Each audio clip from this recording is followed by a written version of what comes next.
Okay, hello, Light of Insight community. We are back with another episode, and I am so excited for this guest today. Her name is Ling Jin, and she is in the space of hypnotherapy and rapid transformational therapy, which we will get into, and she will explain everything, what that entails and what that is.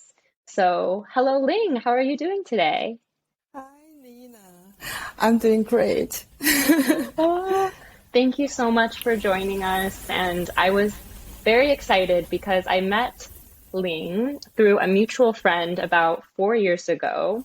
And it's been so long since I've been able to see her and talk to her. We met at a fun women's empowerment dinner. So we met a lot of other amazing women in the Tokyo area just wanting to connect and meet and engage with each other. And I was on Facebook just last week and I saw Ling's profile that she became a certified hypnotherapist. And I got really excited because I'm very into therapy, healing, neuroplasticity, and I'm very excited to talk to Ling today.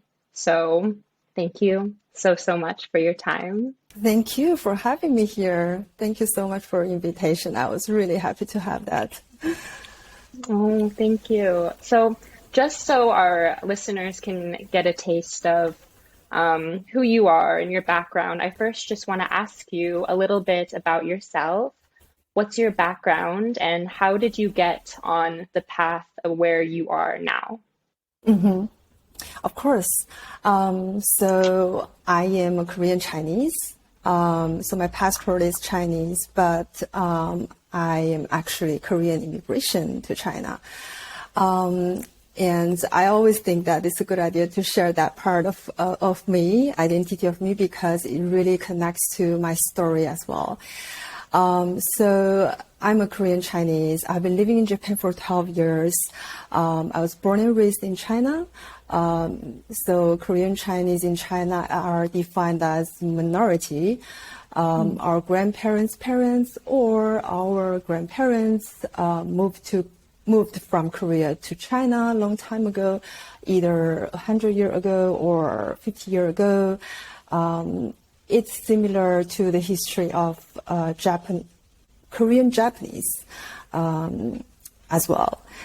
Yeah, so that's my identity part.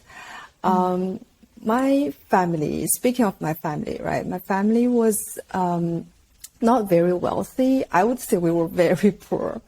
Every day was just like survival to us. So for most of the Korean Chinese, the only way for us to have a better life for the family was to go abroad. And that's what my father did as well. But unfortunately, he didn't make his own way to come back. He actually gave it up, gave the family he had in China up, and moved on with his life. And I basically grew up in a single mom family. And you can imagine that grew up with a single mom, all of this pressure that you will have in your family is tremendous. You need to be the person who is supposed to be strong, thoughtful, big girl, everything, successful. You need to take care of your mom and yourself to make sure that life would be better, right? Yeah. And just jump in anytime if you want, but Yeah, I'll just go ahead. please keep going. Just one more quick. Did you have siblings or are you an only child? I do not. I'm the only child. Only child. My Wow. dad left when I was 10, but I think they just decided not to have another one. Yeah. Wow. And I'm sure that relationship between your mom and you is very powerful, but maybe complicated as well, just Exactly. because of how much pressure perhaps was put on you. So, That's where are true. you? So, how long have you lived in Japan then? Yeah, I moved to Japan 12 years ago. After I Okay. graduated from the college, moving abroad wasn't just a dream of Korean Chinese, but also my own dream because I wanted to get out of that situation so badly. Mm, Home for me is a really sad place. I would never want to go back. I just wanted to, explore my own world, live my life freely, somehow freely. I always wanted to go abroad. And my uncle would help me for me to come to the Japan. And Japan for me, was not a bad idea. It was really new for me. Japanese culture, I have no clue. It's also connected to my trauma because I think I'm really good at dealing with unfamiliar stuff. I'm just really um, good at throw myself into an unknown world. mhm. Yeah, So you're able to easily adapt to many different environments then. that's Did you right. grow up in multiple, I guess, towns or cities, or were you in one primarily before Yeah, moving I to was Japan? just in one town, one small One town. town. But that's another issue because I could never get outside of the community because the community is so small. You know, Oh. I went to Korean school in China, so people around you are mostly Korean people. But population of Korean Chinese is much smaller than that of pure Chinese people. So the community is quite small. I think that's also another reason why that I really, really want to get out of that place. Hmm. Yeah, Absolutely. And so can you name the town that you grew up in? absolutely. It's called Jilin, Jilin Hmm. City. Yeah. And how big is Jiling Oh, City I'm so bad at geographic, but population? I think Jilin City itself is. So what I heard that Jilin province, right? In China, Hmm. it's like the US, it's a state, and Hmm. state is something like province. And Jilin province is similar to the size of the whole Japan. But I Hmm. was in Jilin City, so it's much smaller, but you know, it's quite small. Mm, I'll get back okay. to you later, maybe. Yeah, no, I'm so interested. And just for my listeners who don't know, the history of China, Korea, and Japan is a very complicated and quite honestly, very, very sad, awful history during the wartime. And I think that not that many people maybe in the Western world understand that China, Korea, and Japan were not exactly best friends because we're in Asia. There's a lot of complexities to those three countries and the relationships we have to this day. They're still That's right. very, very complicated relationships. So thank you for sharing that. I think it's important for listeners to always understand where my guest's background is from, Yeah, because that is a huge part of our identity. Because wherever we're born and raised, and whatever childhood we are raised into, it's a big foundation of who we are. So, thank you for sharing. So, one more question related to your background. When you came to Japan, was it for you wanted to experience education in Japan, or did you want to come here just to visit first and then see if you liked it? How was that experience for you? yeah. So in China, because of the population, it is really, really hard to get a job after Mm-hmm. you only graduated from a college. So everybody would go to take up another degree, master degree, PhD, whatsoever. They go higher and Wow. higher and higher because it's just so competitive.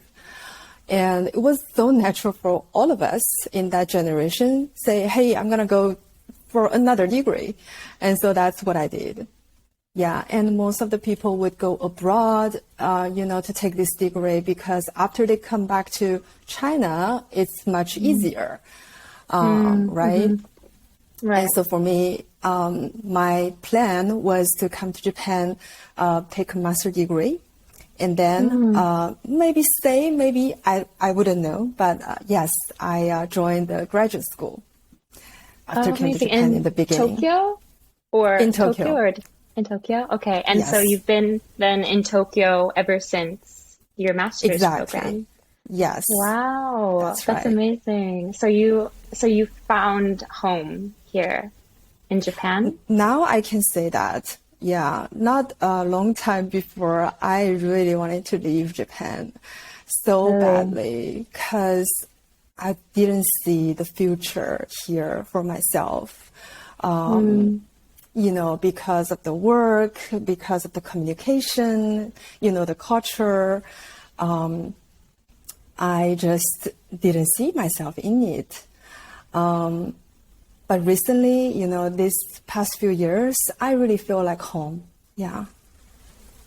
oh, I'm so happy to hear that. How were you able to discover a home? And this might be actually a good segue into the next question, which is what is your process with grounding and healing and working on yourself to have a good lifestyle? Well, that's a really good question. What is home for me? I think there is two layer of that. One is your community, your networking, your network, people around you, my partner, and then my friends, what I do usually, because I dance, right? Dance in the dance class, and I go to my yoga studio and stuff. So, these are for me, are really helpful for grounding. Another level is inside of me, right? Like, how do I feel when I'm here? And I feel like, I actually didn't know that how good I feel about Japan until in July this year. It's just 2 months ago. I visited Singapore after a long time, the last time I visited Singapore. And I found that I really missed going back to Tokyo, my home. Yes, I can That's the relate with first time, you. right? That's the I can relate first with you. time. Did you? And then actually, that was the first time I realized that, oh wow, now I think Tokyo is probably my home. Wow. So I I can relate with you because I was in Montana or in America and Canada this past summer, and I love going back home. That's where my hometown is in Missoula. But I always had a part of me that missed Japan and Tokyo, and I think I've been here for almost 4 years. So it finally has come to a place where I feel very comfortable because I have my community, I have my activities and social activities that I like to do here. But just like you're saying, the other layer is within and the personal discovery and personal growth I've done on myself. It's all been in Japan. It hasn't been anywhere else. So I feel Yeah, like a strong foundation is here. yeah. But we actually relate with dance and yoga, Ling. I Mm. love yoga and I love dancing, and I think that's such a big part of my um, grounding practice. Whenever I need something to really make me feel better, I always go to some kind of movement class. So I'm gonna have to ask you where you go to Oh yoga and wow. dance. Oh wow. We are quite similar in terms of like how we heal ourselves, right? Yeah, Movement for me was absolutely